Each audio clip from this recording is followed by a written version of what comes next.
I'm Christina Johnston. And I'm Bridget Kosis. And we're the hosts of the Backseat Thriver podcast, coming to you every Friday at 10 a.m. live. So be sure to check us out.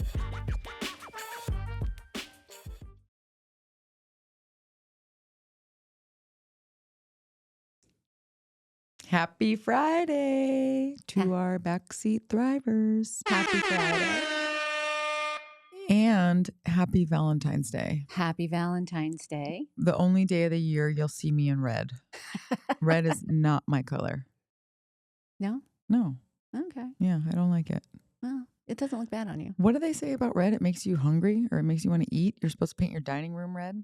I don't know. I've always thought of it as a power color. Oh, Yeah. No, I think it has something to do with food. I could be wrong, but that also would explain it. Well, you don't make me hungry. Well, wow, this is... you may want to talk to your husband about that we're one. off to a good start Not here. feeling hungry this morning. Whoa. Where are we going? Where are we going with this? Yeah, I know. Jeez. It's Valentine's Day with nothing but love. Nothing but spicy today. Love. Okay. Exactly. Love. Nothing but Raul, love. do you have a Valentine today? That's all I'm going to say. We're just going to get a sigh. It's just, we're all three of us in the book. Do you can we get a show of hands? Does anyone else have a Valentine? Okay. Wait. Where's the camera? Okay, right here. Okay, I see. Okay, we got two We have a of. galentine. Okay. What's up, Shay? How about galentine in the booth? Okay, are we is that a yay? Thumbs up, thumbs down? Thumbs up, thumbs down? For Galentine. Oh, for There you Galentine. go. Okay. Thumbs I've up been for in the galentine. I've been in a situationship for like a year and a half, so I'm just gonna say. Okay, Here, also, that's a good question to start this off. If you're in a situationship, are you supposed to buy them a Valentine's date? yes. Yes. Yeah. Are you kidding? Because they're a friend, right? Oh, Friend wait, first. I don't know. I mean, they're like your go-to friend. She brings me food when I'm sick. That's all I'm saying. Yeah, exactly. You better show Well, up with then something. Chocolate, at least. Yeah, something. Expired chocolate. Oh my god. Oh, that's mean. Well, I does hope she's anybody not- really notice? I hope don't she's know. not listening. I wouldn't check. I'd eat it and wouldn't No, think twice. expired chocolate is when it's like all like crusty white. Oh, gross. Don't do Yeah. that. That's like when you've had it in there way too long. Do not give the person that brings you food crusty ass chocolate. Just don't. And don't forget about your mom either, okay? Can we She's talk my- about that? Yeah, my mom's watching right now on Instagram. I just saw her Instagram pull up. So Let's shout go, out to Mom. Raul's mama. Happy Valentine's Day. Good job, Mom. We like your son. He's a great guy. We'll keep him around. We'll keep as long as he handles his situationship. And as long as he told you Happy Valentine's Day, Yeah. most importantly, because She you're. still gets me a Valentine's gift every year since I was like a kid. So And what do Oh, you get good. her my present other is than my- her troubles? her gray hair. Her gray hair. My present is my presence. Mm. Ew, gross. No kidding. No. Bridget, I know. what about your kids? Okay, so here's the mom is the original Valentine OG. Like yeah, we're your first Valentines, right? Yeah. That's how I look at it. absolutely. So and also my kids didn't give me anything other than their presents. My son came home yesterday with this amazing bag. He had 24 roses for his girlfriend, and he was putting together this beautiful bouquet. And I was like, because there was 2 different colors Yeah. of roses in there. I was like, oh, is one of those for me? He looks at me and chuckles and's like, no. I was like What a seriously? bastard. Like straight face, no. He's like, yeah, no. Like, you are so mean. Not even one. He was like, well, hold on. So he puts the bouquet together, and then it's like these 3 crappy roses at the end. I mean, roses. You got You the can't rejects. go wrong. But I got the rejects, the older ones. He was like, Mom, you can pick one out of these. I was Just like, one? just one? Okay, you can pick 2. I was like, seriously? It was like, you gave me the reject roses. Yeah. He's like, wait, hold on. And then he peels off the dead old layers. parts. He's like, look, I got you baby roses. I was like, you're awful. I take your Valentine's Day Mhm. back. Take it all back. Yeah. So don't forget to wish your mom, wish your parent, wish your dad, your significant other, your situationship friend a happy Valentine's. I mean, and it doesn't mean you have to get him anything unless that's something that you've agreed. You know, if you're hanging out on Valentine's Day, I would hope you would want to give an expression, maybe even just a little note, a card, something. Starbucks People card. underestimate how far words go. Like So- a homemade card? Yeah, like sometimes I just want words. Just give me some words. I don't want your A great words. text message. Well, I mean, I guess for your generation, sure. I mean, what's wrong with a handwritten calligraphy, something or other? They don't even know. Raul, do you know how to write in cursive? I would hope Yeah. so. No, that generation. Raul, do you not know how to write in cursive? I bet plead everybody. the I bet fifth. everybody in the box right now does not know how to write in Oh cursive. my gosh, I All didn't right, even think Shay, about that. Can you guys? Shay, Xavier, do you guys? Can you guys? Can you guys? I learned it. I don't know if I still remember it, but I looked at it. I probably could write it. See, Shay's got it. Shay knows how to do. Okay. Hey, when How you to get do to college, you hardly ever write in general now. No, Everything's on a that's computer, true. so So true. I can do it through AI. That's so cheating. Oh my That's so gosh. cheating. I love it. All right. Well, enough of this. Enough of this chit chat. You don't want my words. Let's I get don't. on to it. Maybe our listeners want to hear your words. Maybe. They maybe do not. want to hear. I want to hear Thank your you. words. Thank I take you. it back. I love you. Thank you. You're welcome. Thank you. It's You're welcome. Valentine's. It's Valentine's Day. Okay, so last week we had a pretty awesome it was heavy, but in a there's light at the end of the tunnel sort of way. We were talking a lot about co-parenting, divorce, bringing families together. And we had such a good response to that episode that we decided to shift things around a little bit because today's episode is one that we always intended to do. However, given the way that last week went, we decided to bump this one up. So today we're going to be talking about the actual blending of families, and we're going to talk about some tried and true ways. Now, they're not easy. I mean, there's no simple solution for this one. And I asked my husband this morning. I said, "Hey, what is something that you would say would be an upside to blending family?" And he goes, "Oh fuck, there is no upside." And I just started laughing because isn't that the truth, right? Like it's not the ideal situation, but there's ways to come out of it okay. Okay, so let's take the positive. There is an upside. Come on now, Christina. The upside is you have amazing new children in your life. Okay, In but most at what cases. point do you say that, right? Because that doesn't happen in the beginning. And then you have your whole new family, right? You've got a new family. You've got your new blended family. And there's a Mhm. reason why, some of the top movies out there, we have Parent Trap, we have Blended, we have Daddy's Home, which are these comedic blended family shows. And they are raw. The children are mean. The parents are frustrated. Sometimes the step parent or the incoming fiance is just A outed. nightmare. It's just a night. The kids are awful, and I think the Hollywood show. Obviously, do they over exaggerate? Sure, they do. Is some of that based on reality? Sure, it is. Can we share some And of is that it today? funny? Absolutely, because In hindsight, it's funny. I think any person who's gone through a blending of households can look at some of that and be like, yep, that absolutely happened to me. And some of this stuff you just can't make up. We're going to be sharing some very personal and equally hilarious stories today of how to get people through this, because this is not for the weak. It is not You- for the weak. You're going to learn a lot about yourself. So one of the things, in our last podcast that we shared in regards to co-parenting, we shared the statistics, the 40-40-40. 40% of marriages end in a divorce. 40% of families are step families. The other 40% is of the 40% that are divorced are step family, have children. And today I thought, as we were doing our research with this, what I found really fascinating. So as we're talking about, and as Christina's sharing, it is not for the faint of heart. Like there is a lot of work that goes into blending a family. When both spouses come together in a marriage and have children from a previous marriage, I thought this statistic was mind blowing. The divorce rate of those step families is 70%. See, I don't even want to hear that. 70%. Like my husband and I, our family, we're the 30%. Yeah. We Well, are. so far. There's still plenty of time, you know.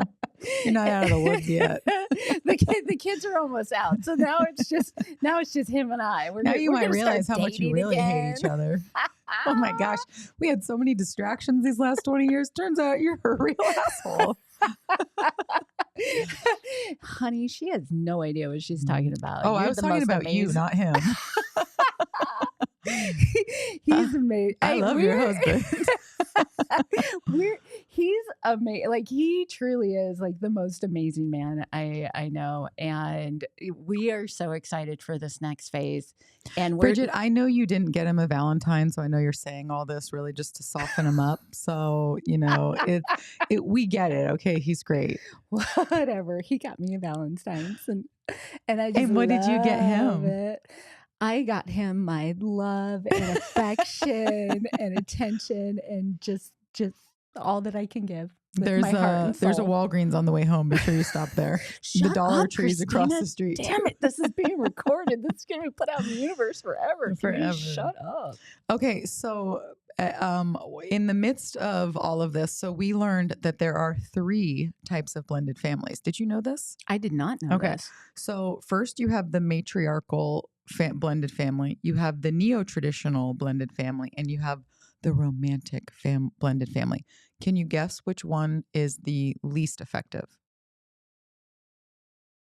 Oh, good question. I don't know. Okay, the romantic, that is the least effective, most prone to failure. Expectations are unreasonably high. And we're going to talk a lot about expectations in this episode and how you really have to drop your expectations for that.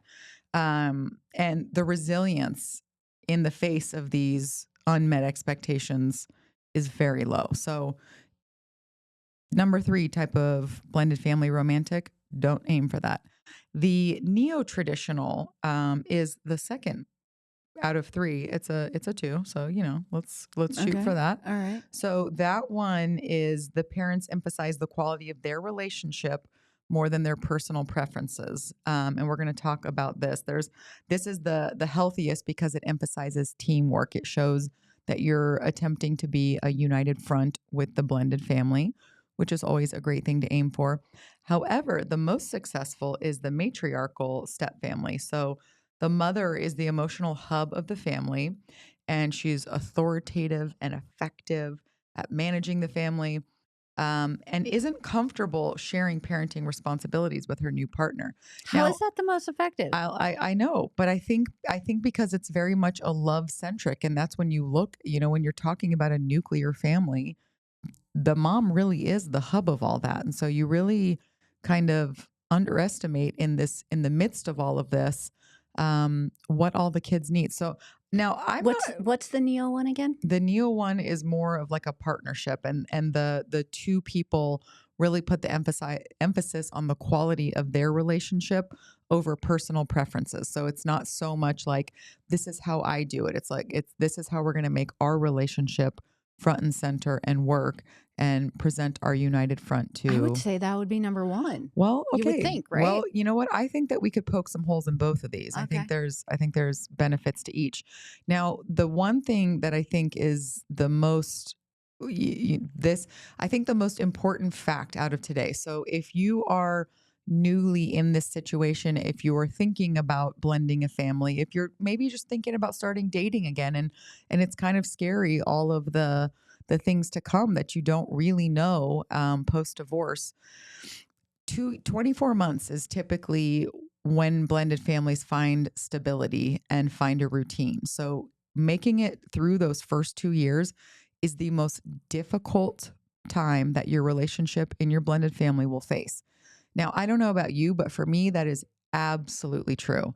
Yeah. And we're coming up on 2 years. So I'm just like, okay, take me through the next couple of months. and then you're telling me I'm going to hit this stability. That makes sense. Like, that statistic makes sense, because when we were looking at all of the details and all of the positives and the steps that you take in order to have a quote unquote successful blended family, it really what we stepped back and looked at was like those different levels of friendship and that different level of relationship. So when you look at the stats, this kind of blew me away, but when you think about it, when you look at like students, so this was an article that Berkeley had posted.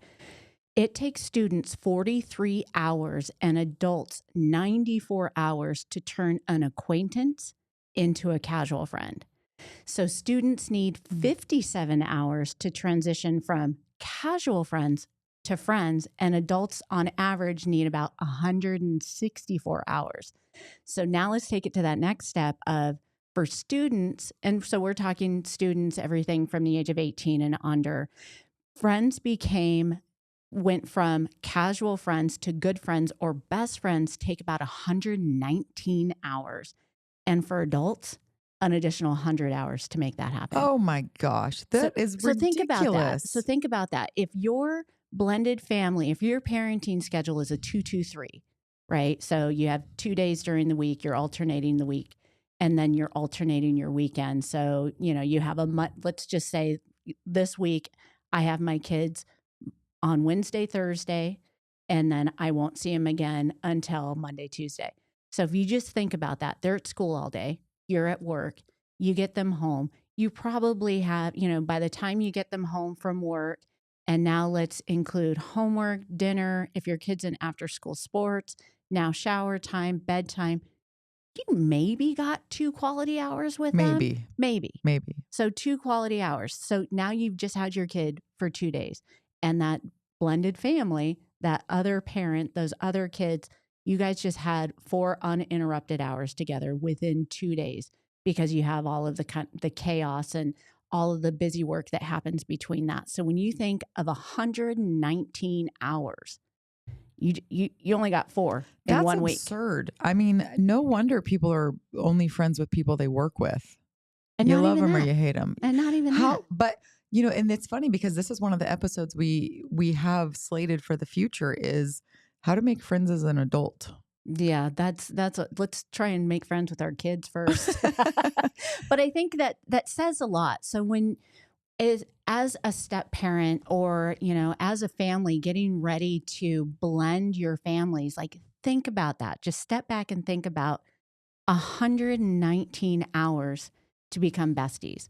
Like just because you and your spouse have taken that time to get to know each other and love each other and value the differences and the likes that you guys have together, that doesn't mean that your kids are going to be the same way. Right. You can't force your kids to love this other person immediately just because you do. Right. You can't expect your kids to like their kids immediately just because they do. You may not even like the kids that are coming into the next relationship. You don't have a relationship with them yet. So when you think of, all right, it takes us just 94 hours to become acquaintances, just think about that. Like it takes time to have a good blended family, a positive blended family experience. Yeah.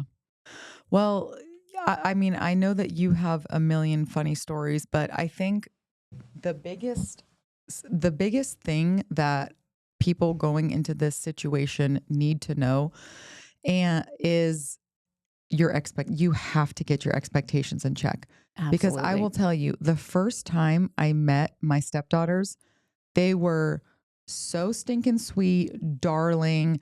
And of course I was darling because I made them like little you treasures. Thought you were cool. Oh, I thought I was so cool. And so we meet and it's so great. I'm like, oh, babe, your kids are amazing. And he's like, your son is amazing too. I'm like, I know, look at us. We did so good.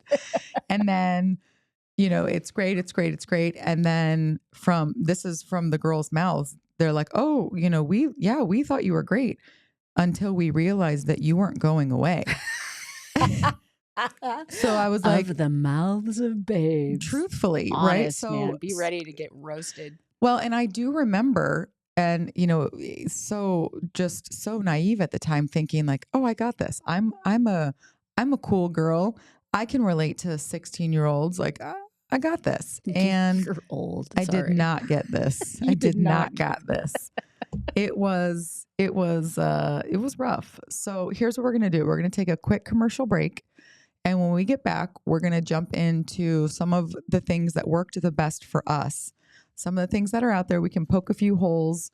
And then we've got some really funny stories. Like, this is the stuff you just can't make this up. So stick with us. We'll be right back.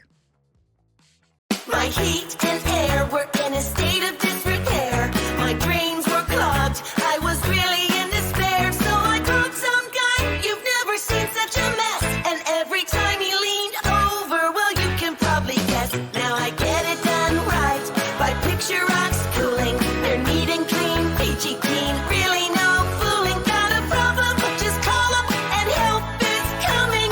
Picture Rocks Cooling, heating and plumbing. Hi, I'm Alan Murdoch. For the past 20 years, I've been buying, fixing, and selling properties right here in Southern Arizona. And I want to buy your property. Whether it's a house, apartment, commercial building, or vacant land, regardless of the condition or the situation, I want to talk to you. When you sell to me, I pay cash and it's hassle-free. No repairs, no closing costs, and no commissions. If you have a property you don't want to deal with and you want a quick solution, call, text, or visit selltoalan.com. Again, that's selltoalan.com. Discover the power of 88 Crime, where your anonymous tips are rewarded with cash. When you call in anonymously with a tip, you are given a code. With the code and a password, you can walk into a bank and redeem your reward anonymously. If your anonymous tip results in a felony arrest, you can claim up to $2,500 cash reward. Let's stop the silence on crime and strive for a safer community. For more information, please visit 88crime.org or call 88crime.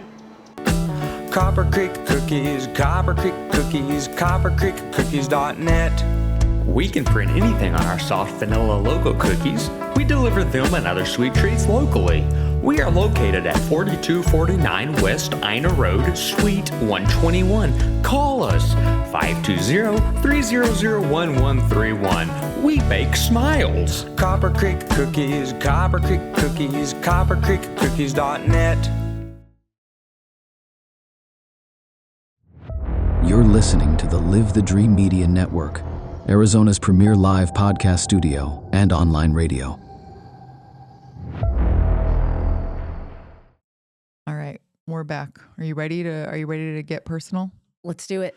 Okay, so I think probably for our situations, there's a big difference between blending little kids who are just sweet and maybe don't know any better than to be nice to you, and then older kids, and then teenagers, right? Yes. So when we first started doing this, so we had at the time, I think he was 8, no, maybe 9, something like that, 9, 14, 15. And I thought we nailed this. I'm like, this is so cool. We got this. And then once the reality hits that, okay, this lady ain't going away. And one of them has said to me since, like, oh yeah, I really did like you until I realized you weren't leaving. And she goes, my dad had like dated 2 women before that, we never lived with them, but we had met them and they were totally fine, but we knew that they weren't going to be around. So it was fine. So fast forward to me, and it wasn't very much of a fast forward because, as I've shared before, we moved pretty quickly on all of this. And I remember when we first moved in and when I first started getting the sense like, oh, they don't like me like they did. What happened? And how come they were so nice before and now all of a sudden they won't even look at me or respond to me? And there was, the 2-year period is absolutely true. And going to the stats that you were sharing, how can you expect to earn somebody's trust and friendship? Be cordial and have that friendship. Yeah. And to be honest, like having 2 teenage girls that are your biological children, they would ignore you and be mean to you too. So to be fair there, like you're not too far off from how a natural child would be to your stepchild. I really feel that. But I love how you had kicked us into expectations. I think as a step parent, you walk into a relationship with these expectations and you expect too much out of this. Mm-hmm. Like you said, I thought I was cool and I'm got fashion and I do makeup and I love to go shopping. What teenage girl What girl wouldn't isn't going to love me? what teenage girl wouldn't want to be my friend? And they're like, later, you're lame Mm-hmm. and we don't like you. Mm-hmm. And I think that's where a lot of us, when we think of relationships, you think it's going to quickly and naturally occur, that you're going to fall in love with your stepchildren and that they're going to fall in love with you just because you and the other parent are in love with each other. Mm-hmm. And that is not the case. And I think it's okay to know that. It's okay to come in with those expectations that they may not like me and I may not like them right off the bat. And this is where, like, my husband and I always told each other that I will always love and put my children before us, but we are also a priority. And I think it's okay to settle with mutual respect if there is some sort of negative feelings, or if you're coming across those boundaries where the child is not wanting to engage with you, the other child is not, as affectionate with you as they are your significant other. And that's where I think that's okay. It's okay to give them that space, because they are grieving the what was. Mm-hmm. And in your case, you got teenagers out of this. And they had been, solo with their dad. He was the mom and he was the dad. He was the sole caregiver. And it was them. Mm-hmm. It was just the three of them. And then you and your kid come in and it's like, oh God, you're wrecking this. You're taking his attention. Now your kid is annoying. Oh, he's a boy. Oh my God, this is disgusting. Uh-huh. What is happening here? And I was fortunate that all of our kids were like under the age of 10. Mm-hmm. And that was still difficult for our older ones, because they knew the family that was, they had memories. They were more involved with the emotional state of the divorce versus the little ones. Mm-hmm. The little ones don't have a whole lot of memory of the nuclear family, right? And I think that made it easier for us. We laugh, and I said this on our last podcast, my oldest son, who is going to be 23 this year, he was like, I did not like them. I did not like, my stepdad. I did not like his kids. They were annoying. He was annoying. I just didn't want this. Mm-hmm. And now he's like, I have a beautiful relationship with my stepbrother and sister. I have a beautiful relationship with my stepdad. But it took us so long. Yeah. And you have to remember, this is not a short term. This is not a sprint. This is a short-term game. This ain't a short-term game. You're playing the long game here. And it's that's a marathon. And I think that endurance is if it doesn't break you within the first 2 years, nothing can. And I will tell you, there are parts of me, I am such a different person than I was a year and a half, 2 years ago, where I didn't realize how personally I took things until you have two kids staring at you. Just you're talking to them and they just stare at you and walk away until you feel like, oh my gosh, this is the amount of times I would cry, the amount of good morning, and I just get a look and walk right past me, and it would then I'd okay, no problem, go in my room and cry. Why am I here? I hate this. And my husband would keep saying, he was like, stop going to them. Like, just stop trying so hard. Stop trying so hard. And I'm like, I don't know what that means. I'm trying to I am powering through this situation, and no amount of white knuckling through is going to do anything. And one of my stepdaughters, I asked her weeks ago in preparation for this, of what advice would you give? Because I wanted to hear from the kids. Yeah. And she said, Christina, it wouldn't have mattered who you were. Like, and I said, I feel like I tried to come into this situation so respectfully. And she said, you did. You were amazing. There was nothing that you did that was disrespectful, that was too much. It had nothing to do with you. And I think that's something that's really hard for people. Maybe I'm just projecting, but for people to really understand, it's not all. This has nothing to do with whether they liked me or not. I was taking away they had one person. I was taking away their safe person. I was taking time, attention, energy, all of it. And even though I would, no matter what, like, hey, why doesn't your dad take you guys out to dinner tonight? Great, and it didn't matter how much. Why are you suggesting that? Yeah. What do you not want us around? Yeah. Like they could flip everything. Yeah. It doesn't matter. You can be as respectful Yeah. as you can be, and it's not going to matter because these kids are going through so much and they need time and they need space and they need patience, and a hell of a lot of patience, because, I will not forget. And they don't know that. Right. And they're not going to admit it either. You know that. You know that as the adult. And I think that is what is so, like, it took you a little while to not take it so personally. Like these aren't other adults that are being jerks to you in the workplace. That their frontal lobes are fully developed and they know what they're saying. Yeah, no, these are children that are like, I don't know why I feel this way, but I feel this way. And I don't have the emotional tools to work past this, but you do as the adult. And I would say most of us do as the adult. You hope that if you were getting into a relationship with a significant other that has children, you've got to up your emotional intelligence. You have got to up, you need to throw some extra coins in that patience bank. You need to throw some extra coins in that empathy bank. And you just need to not take it personally because they're going to attack because they feel bad.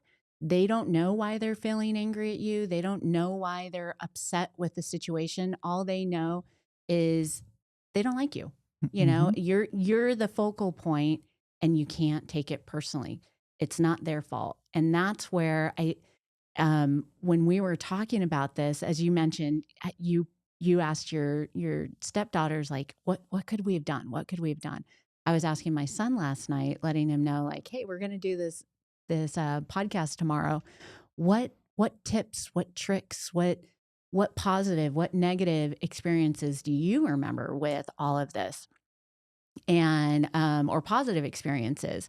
And he had shared that I think it's really important, Mom, that as the parent, for me with my kids, he said, I think it's really important that you explain to your children that this new family isn't a replacement. This is not a replacement dad. This is not a replacement, brother or sister. It's a new addition.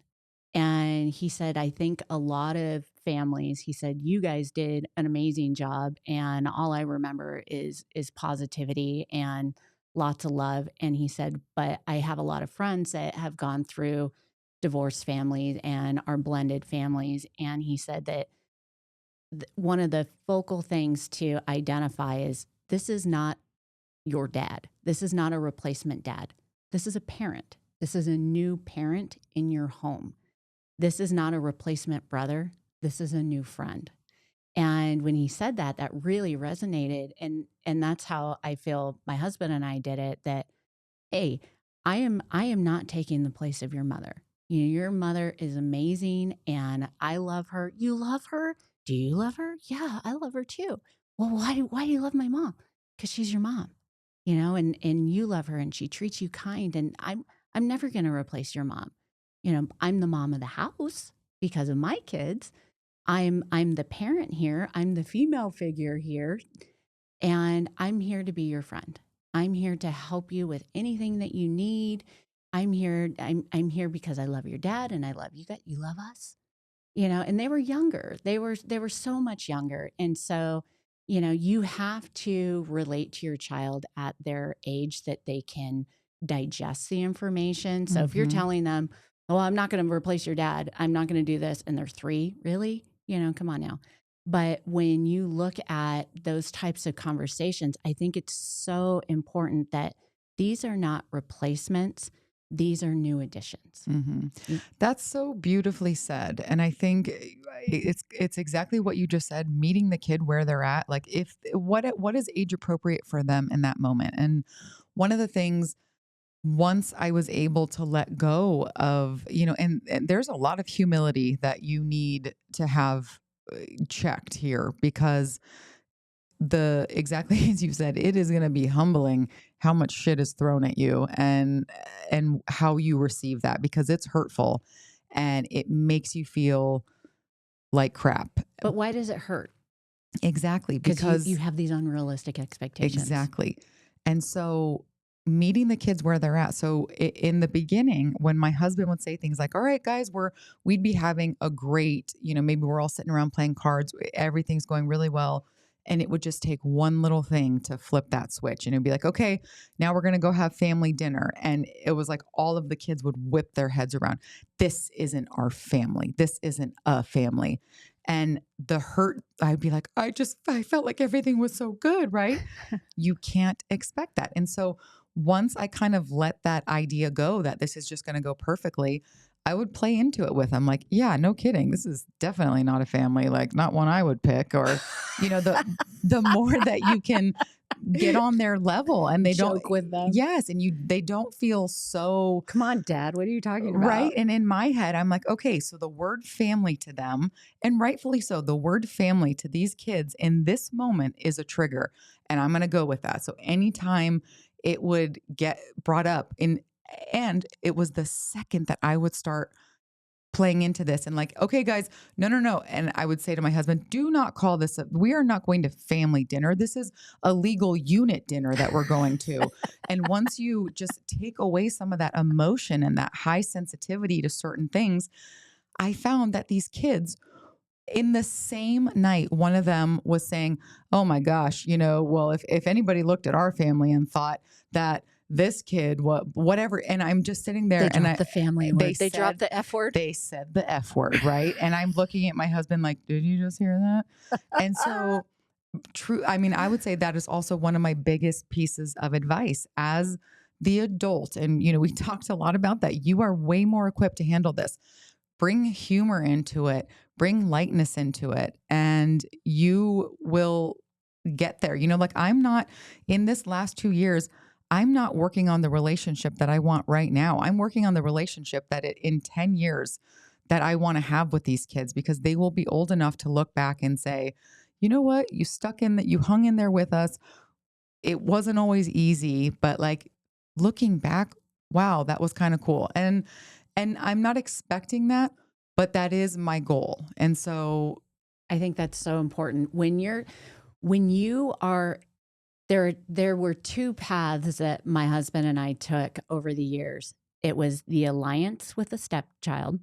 So like if my husband's getting after his 2 children, I would get an alliance with them. So it's like, oh, it's the 3 of us against you. Like, I can't believe Dad would do that. I can't. Oh my gosh, are you serious? I can't believe Dad would say that. So you're like good cop, bad cop, and you get on their side. And then there were other times where we're like, bloodline. We called bloodline, and that's when it just became too much for us to handle with the other child. So, and that comes with, if you're reprimanding, if there's disciplining involved, or if there's something like really serious where you may overstep your boundaries with that conversation, or if you feel that you're overstepping the boundaries because this is something that the birth mom or the birth father should be having with their child, like you call bloodline. And that was something that my husband and I set in place and put in motion from day one. Like, I'm not going to discipline your kids, and you're not going to discipline mine. If it gets too bad, pull me aside, tell me what's happening, and I'll go in. And this way, they don't feel that they're being targeted by the stranger. Mhm. Like, oh, he hates me. You're not my dad. You're not my You mom. can't tell me what You to can't tell do. me what to do. You call bloodline and you're the one doing the disciplining. You're the one having that conversation. It takes that awkwardness away from that step parent, stepchild relationship. You just made me realize something. Not once have either of the girls ever said that to me or to their dad. She's not my mom. She I can't tell never me got what to that. do. I never got that. I'm so grateful for that. Now, one of the things that is out there is that one of the biggest conflicts for stepmoms and stepdads is they come in too heavy handed on the discipline. So they really want to get into this new situation, make their mark, establish their authority, establish discipline. Good And luck. yeah, and it doesn't always work like that. Good So, luck having a loving bond. right. Not gonna happen. So I remember this was probably 3 months ago. So, we're a year and a half into this, and I don't have a choice of, I do discipline. My husband does as well, but You I'm have your stepchildren 100% of the time. 100% of the Mhm. time. So there's not really the option of letting them have a free pass on everything because I am with them all day. And so I remember and I'm like very gentle on the like, hey, if you would please read the note that I left about getting your chores done if you feel like it. Like if you want to. I mean, if you don't, that's okay. I'll do it for you. But yet I was stewing inside, right? But I wasn't quite ready to put my foot down and be a jerk. And it's so funny because they probably look at me like Jekyll and Hyde. I'm like, nah, with them. And then my son, I'm like, get that car, whatever, like a crazy. crazy. And he's just looking at me like, oh my gosh, why? Okay. So but there was a couple incidents and these things kept happening. And I got to the point and I lost it. I had raised my voice and I was yelling at both of the girls and and this and I have told you 10 times that it's so disrespectful. And I'm like this out of body moment where I'm like, oh my gosh, she's going for it, ladies and She crossed the gentlemen. line. She's going for it and she's not stopping. And I saw my husband come down from the hall, like, what is going on? And I remember having this feeling, oh my gosh, I don't know if I crossed the line, if this is too much, but I kept going and I took it all the way. And he came up behind me. Follow through. And I was certain that he was going to be like, babe, go walk away, take a break. He slapped me on the butt and he said, good job, get him. And I just remember like what an awesome moment that was. Not only a little bit finding my voice and I don't regret how it happened because I needed to break that seal at some point, but it allowed me to know, okay, first of all, I can do this if I need to. I can find my voice and I will, I can rip them to shreds. Not that that was the goal, of course. And it really wasn't as bad as I'm making it sound, but it felt that bad because it was the first time disciplining. Exactly. But having that support from my partner of, hey, keep it up. You're doing great. And I felt so supported. And it was like, okay, we can do this as a team. So and I love the team approach, that team analogy. My husband and I, every night after we had the kids, it was like a post-game wrap up. And if we had video, we would have been watching film, like, like athletes in the film day where we're just reviewing like, okay, we could have done that better. All right. And how did you think I handled that one? Well, you did great. Okay, good. I'm going to keep that one. And how do you think we did that one? Well, you could have implemented a little more of an empathy there. Okay. All right. Got it. So how would you like me to handle that one in the future?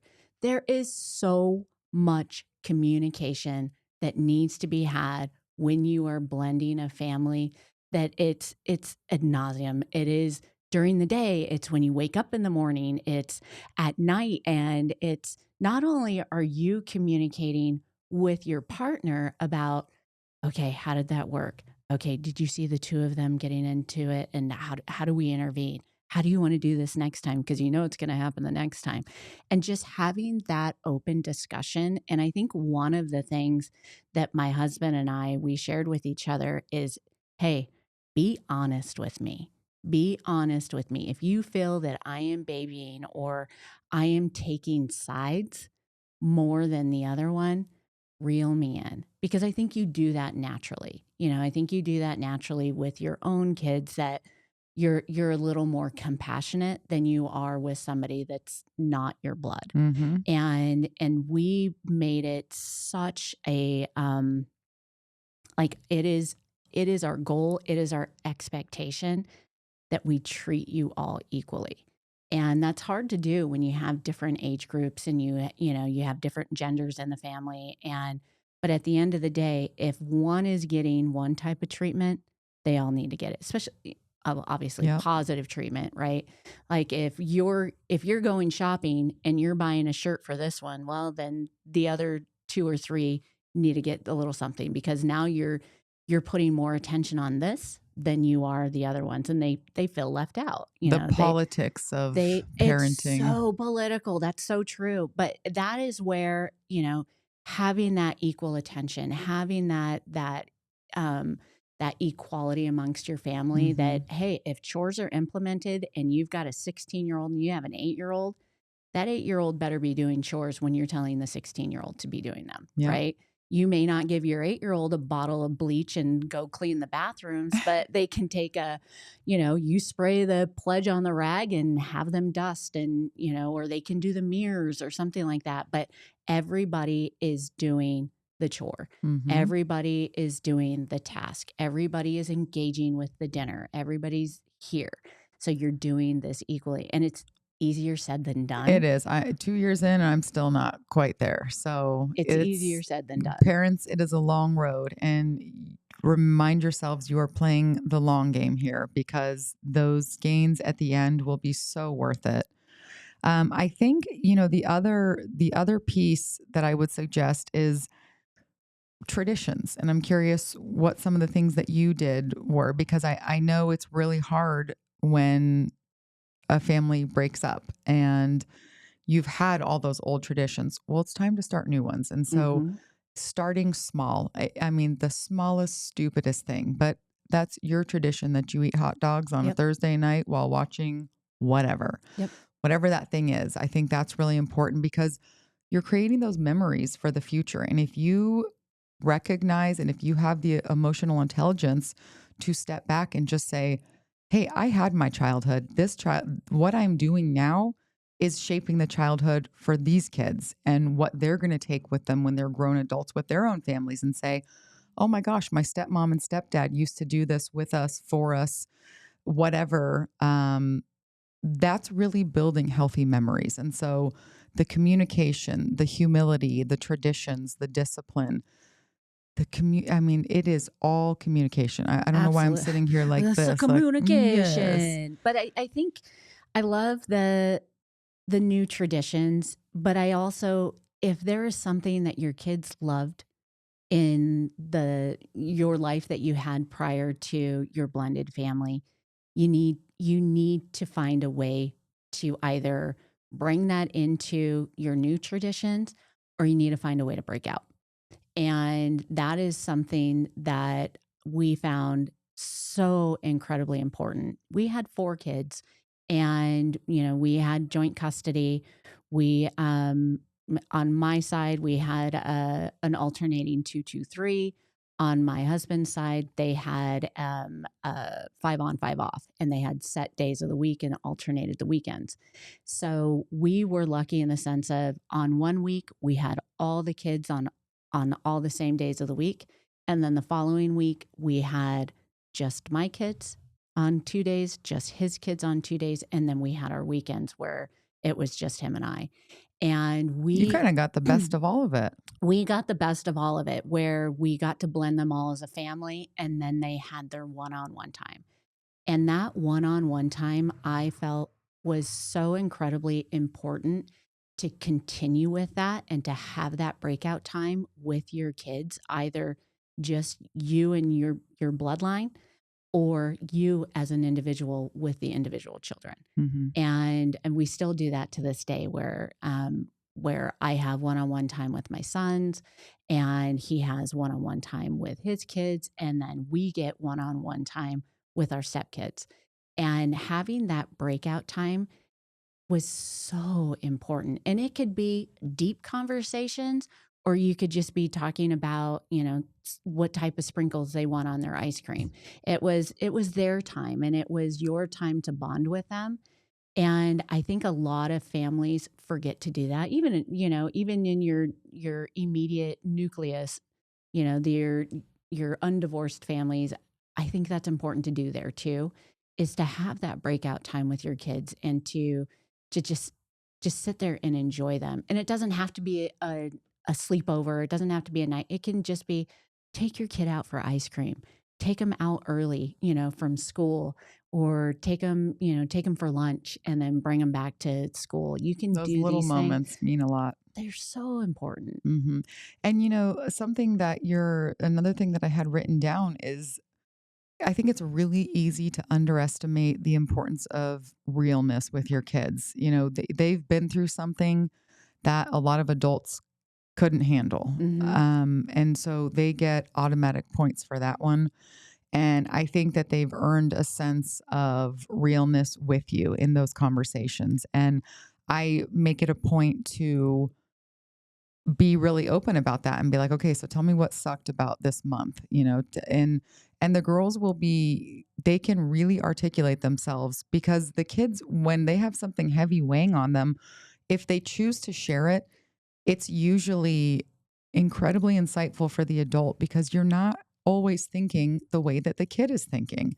And it just allows you so much more space to have compassion for these kids who are struggling. And teenage years are not easy. And now I feel like we're always talking about this now in the face of social media and all of the ways that they're connecting with the outside world.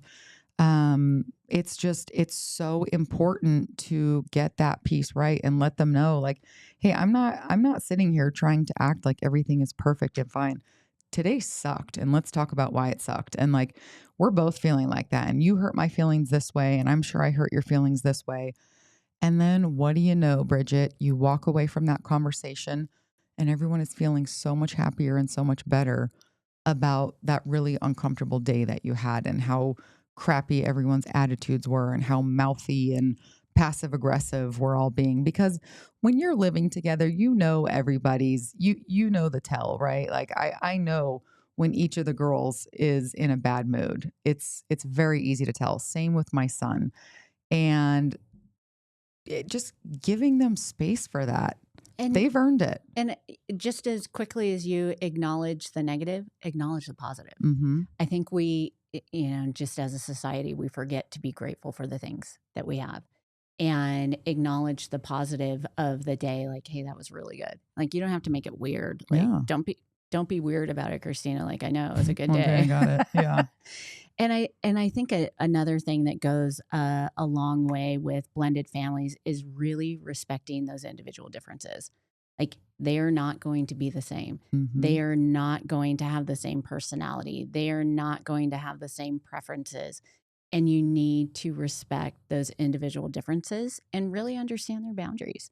And I think that's important. That's important just in friendship. But it's so hard, Bridget, because we were not raised like that. Us growing up, there was no such thing as like, you don't have boundaries. You're not My allowed house, to my have rules. a boundary. You want to even say the word boundary in my house? I'll kick your ass out, right? And now, of course, I'm joking a little bit, but Sorry, Mom. Sorry, that Dad. wasn't a thing. Yeah. Like you, however your parents ruled was how they ruled, and that is how you followed it. So, but you didn't have a blended house. True. Yeah. True. You didn't have that. I was a stepchild, and I had a stepdad, there are boundaries. Like there are boundaries that are set. Like, my mom was the only one that disciplined me, and that worked out well in our home. My mom was the only. Yeah, did that work out well? I'm mean, I'm pretty sure I heard a story about you not coming home and your mom scouring she disciplined me, and I was grounded for 4 years. I was not allowed to stay the night anywhere. So yeah. But look at me, I turned out so good. But look at me, I'm a thriving adult. But it is. I think, to me, I feel at the end of the day, prioritize all the relationships under that roof. Prioritize your marriage. Prioritize your relationship with your children. Prioritize their well-being. prioritize the relationship with your stepchildren and prioritize their well-being and respect each other. Because at the end of the day, if you guys don't like each other, that's fine, but respect each other so that you guys can live in harmony. And that was the number one rule that we had in our house. I don't care if you hate me. I don't care if you hate him. I don't care if he's driving you nuts, but you respect each other. And that goes a long way. And that's also easier said than done. I think you just wrapped us up perfectly. So everything that you just said, patience, communication, empathy, respect. Okay. Mic drop. Mic drop. We crushed this. I think today we call ourselves the experts. I'd like to think so. Right? We didn't need an expert. We are the experts today. So hopefully our listeners got something good out of this.